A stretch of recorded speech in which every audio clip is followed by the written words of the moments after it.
మనము రాష్ట్ర ప్రజలందరికీ గుర్తు చేద్దాం. ఎందుకు వచ్చింది అమరావతి రైతులకు ఈ ఇబ్బంది, ఈ నరకం? కేవలం ఆంధ్రప్రదేశ్ రాష్ట్ర విభజన జరిగిపోయిన తర్వాత ఆంధ్రప్రదేశ్కు రాజధాని పెట్టుకోవడానికి గజం స్థలము లేనటువంటి పరిస్థితుల్లో ఆ రోజు ఉన్నటువంటి ముఖ్యమంత్రి ఏం చేయాలో తోచనటువంటి పరిస్థితుల్లో మీ ముందుకు ఒక నిర్ణయం తీసుకొచ్చినప్పుడు, దాన్ని అసెంబ్లీలో ప్రకటించినప్పుడు, ప్రతిపక్ష నాయకుడిగా ఉన్నటువంటి జగన్మోహన్ రెడ్డితో సహా ఏకగ్రీవ నిర్ణయం తీసుకున్నప్పుడు ఆంధ్రప్రదేశ్లో మొత్తానికి మీరొక్కళ్ళే నిలబడ్డారు. ఎవరి కోసం? ప్రజలందరి కోసం, 5 కోట్ల ఆంధ్రుల కోసం. అలాగే 5 కోట్ల ఆంధ్రుల కోసమే కాదు, బిడ్డల భవిష్యత్తు కోసం. మనం గనక మన భూమి రాజధాని నగరానికి ఇస్తే అద్భుతమైనటువంటి ఒక నగర నిర్మాణం జరుగుతుంది. ఈ రాష్ట్రానికి గౌరవం, ప్రతిష్ట, ప్రతిభ అన్నీ పెరుగుతాయని ముందుకొచ్చినటువంటి మహానుభావులు మీరంతా. మీ మీద జరిగినటువంటి దాడి మీరన్నట్టుగా దగ్గరగా చూస్తున్నప్పుడు నిజంగా కలమొదిలేసి ఒక గన్ తీసుకోవాలన్నంత ఆవేశం వచ్చేది. కానీ గన్తో గన్తో మనకెప్పుడు పరిష్కారం రాదు అన్నటువంటి ఒక విఘ్నత కలిగినటువంటి మీలాంటి వాళ్ళందరినీ చూసిన తర్వాత మీతో కలిసి ప్రయాణం చేయాలనిపించింది. బియాండ్ జర్నలిజం, మానవత్వం అనేది ఒకటి ఉంటుంది. మన అమ్మల్ని అవమానం చేస్తుంటే మనము కేవలం చర్చలకే పరిమితం కావాలా, వీళ్ళకి తోడుగా నిలబడి ధైర్యాన్ని పెంచాలి కదా అన్నటువంటి ఒకే ఒక నిర్ణయంతో స్వరాజ్రావు మీరు గుర్తు చేసినట్టుగా నేను అక్కడి నుంచే రిజైన్ చేసి మీతో కలిసి చేసినటువంటి ప్రయాణం ఆ 4 నెలలు నా జీవితంలో ఒక అద్భుత అధ్యాయం. కారణం ఏంటంటే, నేను ఎప్పుడు వచ్చినా ఇక్కడ కూర్చున్నటువంటి మహిళామ తల్లులే కాదు, పెద్దలు ఎంతోమంది మా రాజేంద్ర వచ్చాడు అనగానే నా బాధ్యత తెలియజేసింది. నా అమ్మ ఇక్కడ కన్నీళ్లతో ఉన్నప్పుడు నేను హైదరాబాద్కు వెళ్ళి నా వృత్తిని మళ్ళీ కొనసాగించటం, I don't think so it is good on my part అనుకున్నా. అందుకే బట్ ఇప్పటికీ చాలా గర్వంగా ఉంటా మీతో కలిసి నడిచినందుకు, మీతో కలిసి పంచుకున్నందుకు. Still I'm proud of you అని మళ్ళీ చెప్తున్నా. అలాగే మరొక విషయం, ఇవాళ ఆంధ్రప్రదేశ్లో మొత్తం ఆంధ్రప్రదేశ్కి ధైర్యం తీసుకొచ్చింది మీరే అనడంలో నాకు ఎలాంటి సందేహం లేదు. ఎప్పటి నుంచి ప్రభుత్వం మారగానే 6 నెలలు కూడా కాకుండానే మీరందరూ ఆందోళనకు గురైనటువంటి ఒక ప్రకటన 3 రాజధానులు అని. కనీసం ఒక్కరోజైనా ముఖ్యమంత్రి వచ్చి పలకరించలేదు అన్నటువంటి బాధ కలిగినటువంటి నేపథ్యంలో రాధిక గారు, ఇలాంటి బాధ్యత లేని ముఖ్యమంత్రి మన కళ్ళ ముందు వెళుతుంటే చూస్తూ ఎందుకు కూర్చోవాలి, మనం కనీసం రోడ్డు మీద అడ్డంగా నిలబడి ఒక రాయైనా వేయకపోతే నా బిడ్డలకు భవిష్యత్తు ఎలా నిర్మించుకోగలను అన్నటువంటి ఆవేశం ఎందుకు రాలా? కారణం ఏంటి?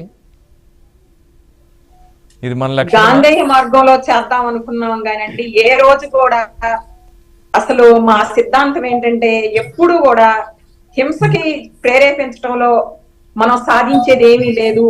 మనం నిదానంగా, మనం ఎంత అణుకుగా ఉద్యమం చేసుకుంటూ మన బాధల్ని ప్రపంచానికి తెలియజేస్తూ, మన బాధల్ని బయటికి తెలియజేస్తూ, మన ఆవేదనని మనం ఏంటి అసలు ఈ రోజు ఈ రకంగా బాధపడుతున్నామంటే ఈ ప్రభుత్వం పెట్టినటువంటి అనాలోచితమైనటువంటి కారణం మూలాన ఈ రోజు మనం బయటికి రావాల్సి వచ్చింది.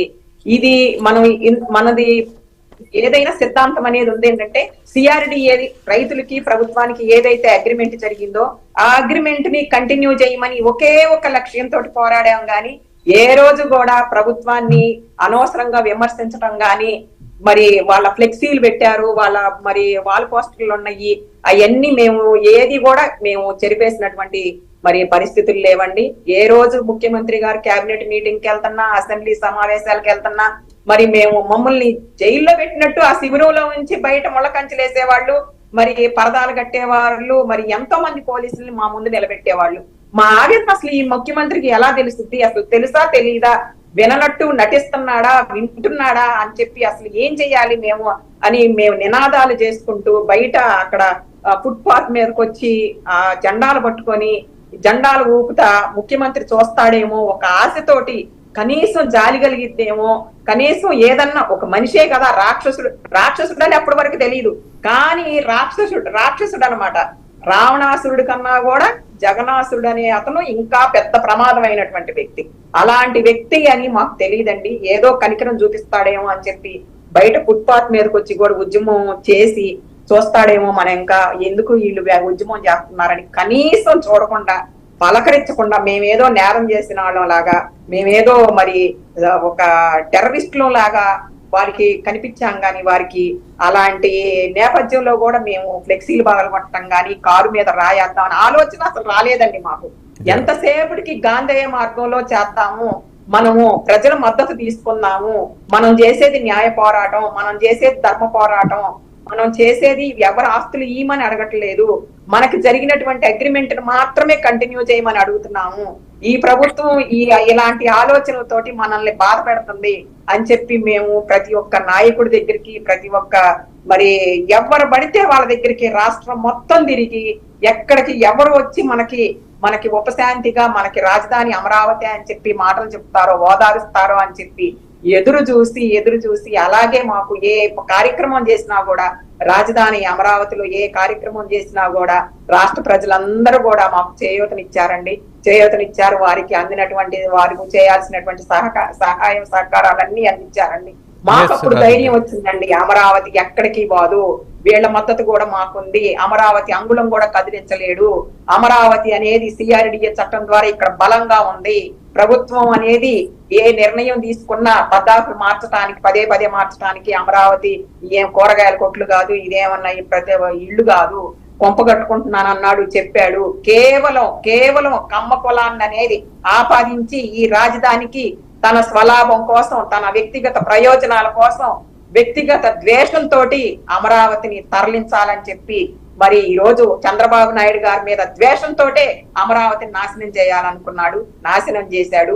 5 సంవత్సరాలు మరి ఒక్క రోజు కూడా అమరావతి ఇంకా చూడకుండా, అమరావతి రాజధాని అని చెప్పకుండా ఎంత విధ్వంసం చేశాడంటే, విధ్వంసానికి మారు పేరు జగన్మోహన్ రెడ్డి. అలాంటి విధ్వంసం చేసినా కూడా మొక్కవోని దీక్షతోటి, అకుంఠిత దీక్షతోటి ఏ గాంధేయ మార్గంలో ఉద్యమం చేశాము, సాధించుకున్నాం. ఒకే ఒక లక్ష్యం, జగన్మోహన్ రెడ్డిని గద్దె దించడమే మనం లక్ష్యంగా పెట్టుకున్నాం. పాదయాత్ర అయిపోయిన తర్వాత మేము పోరాడింది అసలు ఆ రోజు హైకోర్టు తీర్పు వచ్చిన తర్వాత అండి, మేము పోరాడిందల్లా జగన్మోహన్ రెడ్డిని గద్దె దించడము, జగన్మోహన్ రెడ్డిని రాష్ట్ర ప్రజలకి న్యాయం చేయాలి, మన అమరావతి భూములు ఇచ్చినటువంటి మనం రైతులకి న్యాయం జరగాలి అని చెప్పి న్యాయ దేవతలకు మొక్కుకోవటము, భగవంతుడికి మొక్కుకోవటం, అమ్మవారికి పూజలు చేయటము, కనకదుర్గమ్మ వారికి ఏంటి, మరి పోలేరమ్మ తల్లికి ఏంటి, గ్రామ దేవతలకి ఏంటి, న్యాయ దేవతకి ఏంటి, అందరికి కనపడిన దేవుళ్ళందరికీ నమస్కారం పెట్టుకుంటూ మా రాజధాని అనేది ఇది రాష్ట్ర ప్రజలకి మంచి జరగాలి, ఇది రాష్ట్రానికి రాజధాని లేకపోతే భూములు ఇచ్చినటువంటి రైతులు ఈ రోడ్డు మీద పడ్డాం, అన్నం పెట్టడమే చేతవు గాని మాకు హింస చేయటం చేత కాదు, ఈ గాంధేయ మార్గంలో చేసే ఉద్యమాన్ని ముందుకు తీసుకెళ్లి జగన్మోహన్ రెడ్డి అనే అసురుణ్ణి వధించాలి, ఒకే ఒక లక్ష్యంతోటే పోరాడామండి. ఈ రోజు లక్ష్యం నెరవేరితే సైలెంట్ గా చేశారండి. తుఫాను ముందు గనక ప్రశాంతత ఎలా ఉంటుందో ఈ రోజు ప్రతి ఒక్కరికి ద్వేషం ఉంది జగన్మోహన్ రెడ్డి మీద, ప్రతి ఒక్కరికి వ్యతిరేకత ఉంది. ఎందుకంటే జగన్మోహన్ రెడ్డి వల్ల ప్రతి కుటుంబం బాధపడింది, ప్రతి ఒక్క కుటుంబం రోడ్డున పడింది. అందుకని ఏదన్నా మనం జగన్మోహన్ రెడ్డి మీద వ్యతిరేకంగా మాట్లాడితే, ఈ ప్రభుత్వం మీద వ్యతిరేకంగా మాట్లాడితే మనకు వచ్చే పథకాలు పోతాయేమో, మనల్ని కేసులు పెడతారేమో, మన మీద మరి బజార్కి ఇడుస్తారేమో అని చెప్పి భయంతో సైలెంట్ గా ఒకే ఒక ఆయుధంతో, టైం తొందరలోనే ఉంది, ఒకే ఒక ఆయుధంతో, ఓటు అనే ఆయుధంతో మనం చెంపదెబ్బ కొట్టినట్టు తీర్పిద్దాము అని చెప్పి ఒకే ఒక ఆలోచనతో ప్రజలు ఆ ప్రజలే ప్రజా తీర్పిచ్చారండి. ఇవాళ అసలు బాగా చరిత్రలో ఎప్పుడు ఎరగనటువంటి భారీ విజయాన్ని ఈ రోజు ప్రజలు ఇచ్చారండి ఈ జగన్మోహన్ రెడ్డి. ఏదైతే గారు ఏదైతే ప్రజలకి ఇతను ఇచ్చాడో అదే రిటర్న్ గిఫ్ట్ జగన్మోహన్ రెడ్డికి ఇచ్చారండి. జగన్మోహన్ రెడ్డి మమ్మల్ని అయితే ఎలాగైతే ప్రజల్ని రోడ్డు మీద వేశాడో అలాగే ఇవాళ ప్రజలు జగన్మోహన్ రెడ్డిని రోడ్డు మీద వేశారు. 9 సీట్లు 10 సీట్లు ఇచ్చి నువ్వు పక్కనుండు, నువ్వు ప్రతిపక్ష హోదా కూడా నువ్వు పనికిరావని చెప్పి ఈ రోజు ప్రజలందరూ కూడా తీర్పిచ్చారండి. రాధిక్ గారు, ఇక్కడ ఒక విషయం గుర్తించాలి మనం. ఇప్పుడు జగన్మోహన్ రెడ్డి అనే నాయకుడి గురించి పెద్దగా గుర్తు చేసుకోవాల్సిన అవసరం లేదు.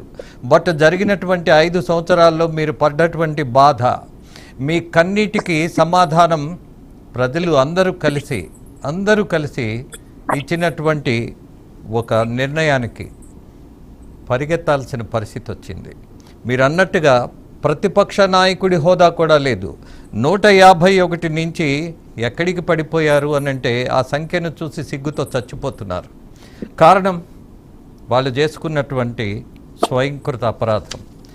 దాంతోపాటు ఆంధ్రప్రదేశ్ ప్రజలు నిరూపించింది, ముఖ్యంగా అమరావతిలో ఉన్నటువంటి మహిళలు నేర్పింది ఏమిటి అని అంటే ధైర్యాన్ని, నమ్మకాన్ని.